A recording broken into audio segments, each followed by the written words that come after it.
waves, pools and eddies, trout are rising for the mayfly. And the sun is shining down on the valley. Hope to be fly fishing till the day that I die. Some folks like horses, cats or a dog. Me, I like fishing with a rod and a fly. Yes, fishing is a favorite pastime of mine.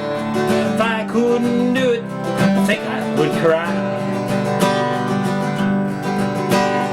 Life is good when I'm wading a river.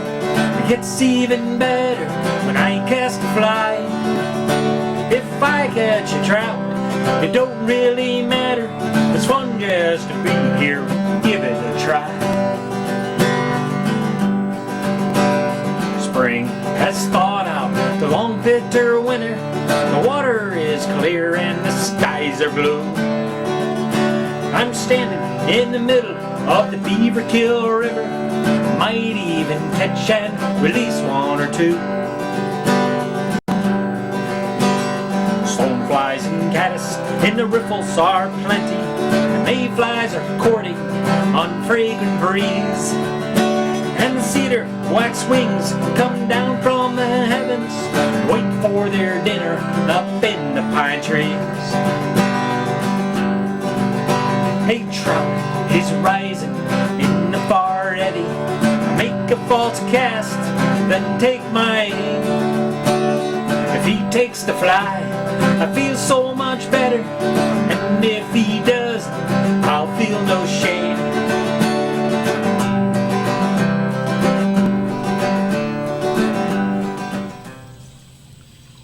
Hey folks, I just finished tying another fly, and that's a black-nosed dace, and I'm going to put that in our Ale Hazard chapter fly box. I'd like to welcome you to today's show. This is the 9th show in my series here, and I'd like to say today's show we're not really going to tie any flies. We're not going to do much of anything like that. What we're going to do is we're going to talk about some things that are coming up, and some of those things are made possible by Trout Unlimited, and even more specifically the Ale Hazard chapter Trout Unlimited. And this fly box we will raffle off at a banquet at the Heritage Country Club. There'll be probably 25 of these boxes tied by different members of the chapter. And what we do with these boxes is, and the other raffled items, is we try to get funds up to do conservation projects and stream renovation, and we have a free fly tying class. The only cost of that is for the materials, which can be rather expensive. We also have scholarships for schools in the local area. We do stream renovations with Trout Unlimited and the Delaware River Foundation, and this year we have some very special projects we're working on. And I kind of have to blow my horn here because I'm the president of the Ale Hazard chapter, and some folks always come up to me and say, "Who the heck is Ale Hazard? Who was he? Why didn't you name it Lee Wolf?" Well, I think there's already a Lee Wolf chapter somewhere, so we couldn't take that, of course. And Lee Wolf is a very famous fly fisherman. But Ale Hazard worked with the Pennsylvania Fish Game, and he was also he graduated from high school, and he got a PhD at Cornell in 1931. He was an instructor in zoology at Cornell from 1924 to 1931, and that's where he got his PhD. He was in many zoological foundations and conservation departments. He was an associate aquatic biologist by the U.S. Bureau of Fisheries, now the U.S. Fish and Wildlife Service. He was in charge of fisheries investigation in western intermountain regions, 1931 to 1935. Basically, he also worked with the Isaac Walton League of America in a study in the Adirondacks and is a special consultant to the Wildlife Research Board of the state of California. So Dr. Al Hazard was all over the place. He was in California, was in the Adirondacks, he was also in Michigan. After he left, in 1950 to 1951, he was in Michigan, and that's kind of where TU started, on the All River. I went into a fly shop there when I was out there fly fishing about 7 years ago, and above the door they had a picture of Dr. Al Hazard. I had never even seen a picture of the man until that time, and out there he was like a god. They had a picture of him above the door, and so every time somebody left the shop, the last thing they would see was a picture of Dr. Al Hazard. So, in his own right, Dr. Al Hazard was a very substantial person in the area of zoology, geology, and fish biology. Very well-noted person. He wrote over 70 technical and popular articles relating to freshwater sports and fisheries, and he was a member of the American Fisheries Society, one of the oldest scientific organizations in the country. But all in all, he was a very great man. So I'm very honored to be able to say that I'm the president of the Al Hazard chapter. I in no way come close to any of the accomplishments he has done, and I hold him in very high regard after I did some research and found out more about him. And I take great pride in telling people about Dr. Hazard and why we have his name. He loved to teach fly fishing to kids, and he really cared about kids, and that's part of why I do the show. I think it's very important that kids out there pick up a fly rod, learn how to fly fish, or just a fishing pole. Get out there and fish. It's a hobby that you will pick up and carry with you for your entire life. And fly fishing has had many positive impacts on my life. Without going into long stories, it helped me get through college. And I'll tell you that story some other time. It's kind of a long story. But basically, Trout Unlimited is a conservation organization. It's a national organization, and they work to restore salmon and trout habitat all over the country. In our lifetime, we have seen, in my lifetime, you may be a little bit younger than I am, but since the early 1970s, we have seen 6 species of salmon go extinct in Idaho. And this is a sad mark on us as a society, as the United States and our country has not fought to protect these salmon. The salmon they feed the oceans, okay? And without going into a long story about that, I'd like to get back closer to home here. Trout Unlimited is working on another project with BOCES, and it's called the Trout in the Classroom project. And BOCES has asked us for our support, and we already have 4 chillers out in schools, and you may be in one of those schools that has the trout, and I'd like to thank you for taking care of those little fish.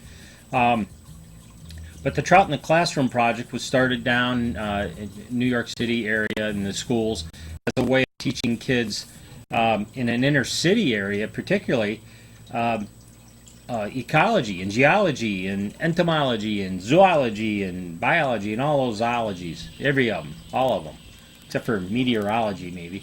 But basically, it was a way to teach kids something about the environment in a urban area, with pavement and concrete buildings all around.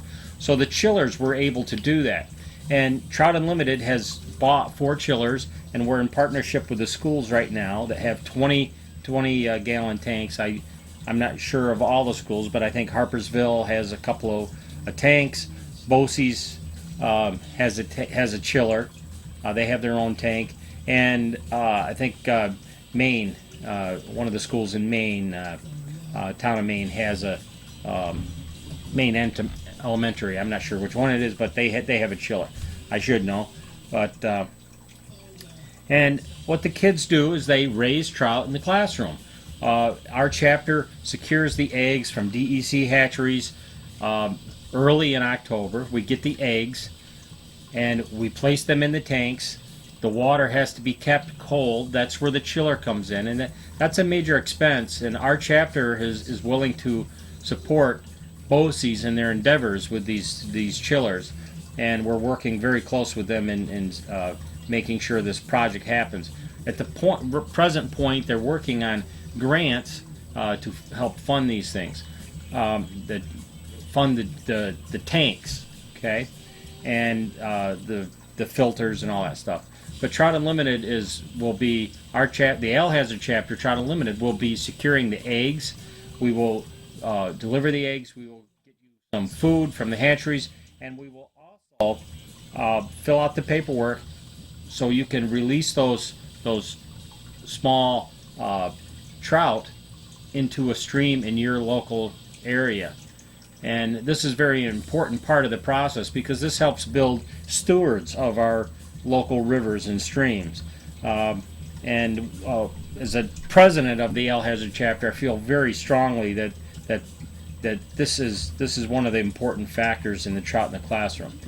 As the president of the chapter, we hope to down the road have be able to teach fly fishing to many of the kids in our community, and we'll try to do this free of charge to the school districts or churches or whoever wants to do that.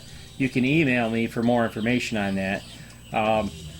We are, we have some other projects in the works to try to teach kids. So we're going to try to follow up the chillers with some educational programs that will take it one step further, not just learning the zoology and biology and aquatics of the tanks, but we will also take it one step further and try to teach you a little bit about fly fishing, and maybe you'll like it as much as the rest of us do.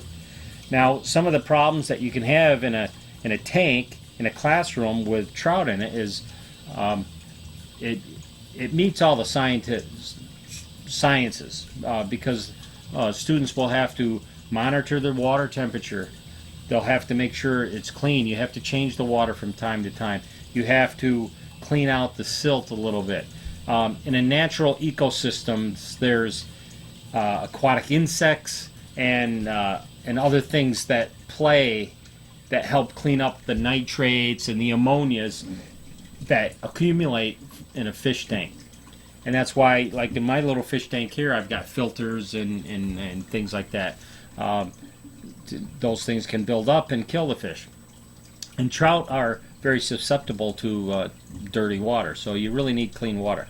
So I went up to Rwsea and I interviewed William Brigham and Roger Zilio at Rwsea, and I think I'll show you that tape right now.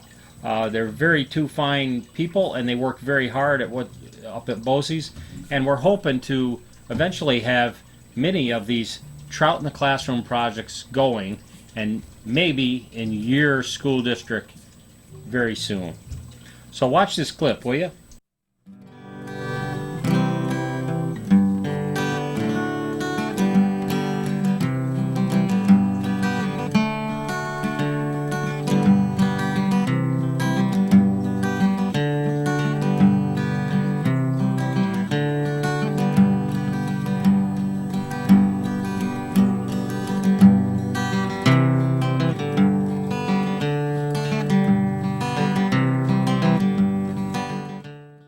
The three of us in this office up at Rwsea are involved with supporting educational initiatives in the schools.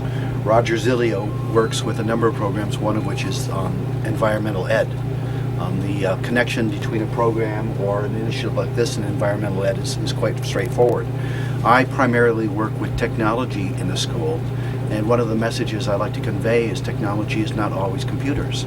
Sometimes other technologies can be used very, very effectively to convey educational ideas. This initiative with the Trout in the Classroom, we thought had a lot of positive capabilities because, one, it represents an environment that is close to virtually all of the kids in our area. Trout are an indice of water quality, and if we can convey that lesson, we can send some messages out there that are going to be very positive and advantageous. We thought about helping to support and produce some materials on water chemistry, on freshwater ichthyology, especially cold water fishery, on the insect, the entomology that helps to drive this sort of initiative. So there's a whole lot of initiatives that we thought we could tie in. Roger and I and Jennifer Kakuzian work with about 29 different school districts, including the 15 component, but a lot of other school districts that have cross-contracted with this BOCES for our educational support. We thought this was something worth pursuing, so we're doing that. And one of the programs we offer is called the Regional Science Center. And through the Regional Science Center, we hope to be able to put an aquarium similar to this one in various classrooms throughout our component schools. And the students will be able to monitor the water quality in the tank and then watch the fish grow and then eventually release them into one of our local streams. There's a very easy and quick tie-in between some of the lessons that can be extracted and taught with this sort of material in the New York State standards, both in mathematics and science, biology, zoology, ecology. There's a very natural and easy tie-in to be made. It'll also tie in with some of our environmental ed programs like the AP biology programs, especially the water quality part. And the Regional Science Center component would be elementary students. Depending on the age level, the different environmental quality tests would change. Some lower level students, probably second graders, could easily keep track of the temperature of the water. And then as you get up into high school, they could test for ammonia, nitrates, nitrites, pH, and various other water quality tests. At the present time, we've got 9 or 10 districts that are involved in our Regional Science Center, and we'd like to start by opening, the program up to them, and also under the environmental ed section of our program, we've probably got another 10 districts there. To the best of our knowledge, we started with about 50 newly out of the egg hatched fry. As you can see, they're so mobile, it's hard to actually get an accurate count, but it doesn't look like we've lost much of any. We did start off with a smaller aquarium, and then when it became apparent that our initial effort looked like it was going to become successful, we upgraded to something that we thought was big enough to handle the quantity, at least for a while, and also visually create an environment that would be very pleasing to help aesthetically support the educational and science benefits that the program might help us. The plan would be for the students to actually hatch the eggs and then monitor the progress of the fish, and then when they got to a point where they could be released, they would be actually involved in releasing the fish into a local stream. We plan to release these probably around April, and then shortly after that we'll clean the tank up and then get some rainbows, and we'll raise them and release them when they're grown, and then start the cycle over again with the browns. Another benefit of going through a BOCES program is because it is going through BOCES, because it is aligned to the standards. It's a BOCES aidable expense. It's an educational meritorious initiative, and we can support those sorts of things. So if a school district wants to send a 6th grade teacher, a high school chemistry teacher, whatever their implementation is, and they need to provide for example, a substitute teacher for half a day to provide the time for that teacher to come up here and to work with their peers and to explore the educational possibilities. That would become an aidable expense. We could actually assist the school district in covering the cost for that substitute teacher. All of the members of our Regional Science Center will be informed of this program. We plan to start it next September, and they'll automatically be notified. Districts that are not involved in the regional science at this point could contact me, and we might be able to work something out outside of the Regional Science Center. The way these sorts of initiatives traditionally work is we would advertise and provide an opportunity for all of the potentially interested parties to come here and explore the possibilities. And if they wanted to get involved, they could see if what they currently do is a good match, and also become aware of what we would expect from them. Because traditionally, we help provide these sorts of resources for them, but in turn, we expect those teachers to, one, take advantage of the educational materials we would provide, but also enhance and create educational materials themselves, which we then could replicate and share with all other participants, both next year and in the future. So we leverage their experiences. At this point, we're also looking into possibly getting the district costs funded by a grant, which we haven't secured one at this point, but we do have a couple applications out. If we were unable to get a grant, the district would have to supply the tank and the gravel and the plants and the various filters and things like that. We're also going to contact the local pet shops in our area and see if we could come up with a sponsor with some sort of a package deal in that regard. Now, the educational market and the budget situation which schools are facing in the year to come is a bit tight. So we are actually, as Roger had mentioned, pursuing a couple of different grants to try to actually, in the best of all possible worlds, provide this at no cost to the participating district, with the exception of their time and the teachers understanding that they would be responsible for helping us assemble educational material. Well, trout are generally perceived to be an indice of water quality. If trout could survive, the rule of thumb is that water system is in pretty good shape. They're sensitive to heat. They're sensitive to nitrogenous compounds, nitrates, ammonias. They're sensitive to a whole host of things that unfortunately we find in a lot of our rivers. If we can support an environment of trout, and of course it becomes more of a challenge as they get big, and these are growing at an incredible rate. He feeds them too much. We're successful. We need to test for those sorts of compounds and make sure that those levels are kept at a manageable level. The filter has activated carbon and zeolite material in it to absorb ammonia. Those need to be replaced when the testing of the water shows that it's appropriate to do so. But so far, the trout have been very forgiving, and it's been easier than I would have anticipated before the fact to raise them. They behave more like piranhas occasionally when we feed them. There's a lot of piscine vigor in that tank.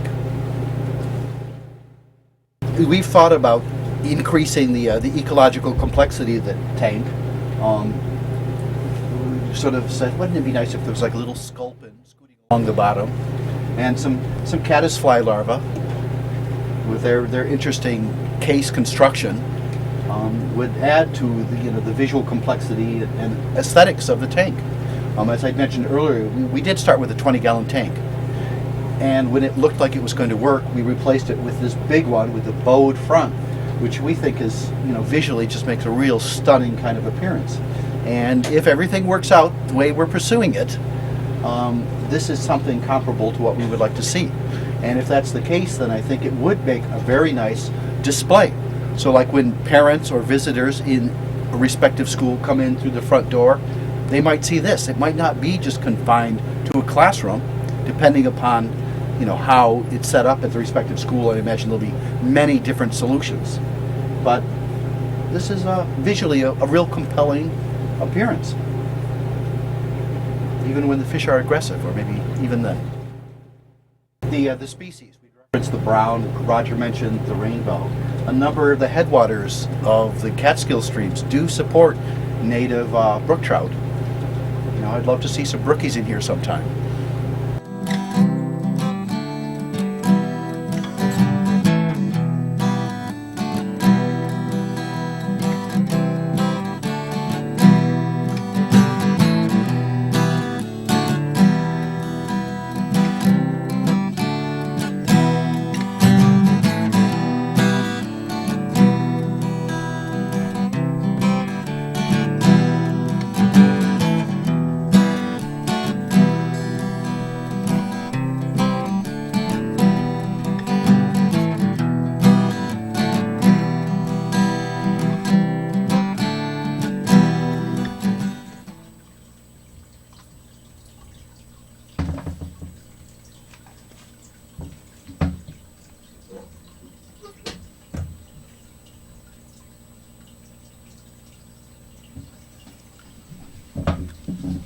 Hi folks, I hope you enjoyed that clip of Rwsea's Trout in the Classroom project, and I hope that you go through your school and you try to find out how you can get one of these systems in your school. They're a very nice operation, and they meet all the state education requirements for sciences, mathematics, and a whole bunch of other stuff. Try to get hold of Rwsea's if you'd like to get one of those systems. Go through your school system. I was just feeding my fish, and it's very important to realize that we are stewards of the land. We only visit here for a short time, and it's important to leave any place that you go fishing, or if you go hiking, or if you go anywhere out in the woods, you want to leave it a little bit nicer than the way you found it.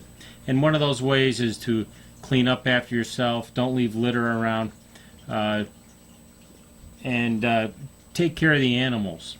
One of the ways we can do that is to work to restore habitat and do stream bank improvements, plant trees along streams, try to work with farmers and try to have better farming practices. There's a lot of state funding now available for farmers to protect rivers that flow near their farm, and a host of other things like that. It's important that we take care of the earth while we're here, and as a member of Trout Unlimited and president of the Ale Hazard chapter of Trout Unlimited, I'd like to ask you to join us at any one of our meetings. For the rest of the spring and up until June, our general meetings are this third Tuesday of every month. And it's at 7 to 9 o'clock at the Vestal Library in the main meeting hall. We have a lot of good speakers. I hope to be very educational. The January meeting, I think Charlie Collins is coming. The February, somebody else is coming. I'm hoping to have, I'll see our website for more information about who's coming, because I'm not sure when the show is actually going to air, so it may be wrong. But look for our website and keep up to date. It's www.tier.net/ALHAZZARDTU. That should get you to our website. We have our banquet coming up at the end of March, and if you can make it for that, we'd love to have you there. It's our only fundraiser of the year, and we're a nonprofit organization, and all our money goes back to the community and restoration projects and education projects for the community out there. So with that being said, see you next week.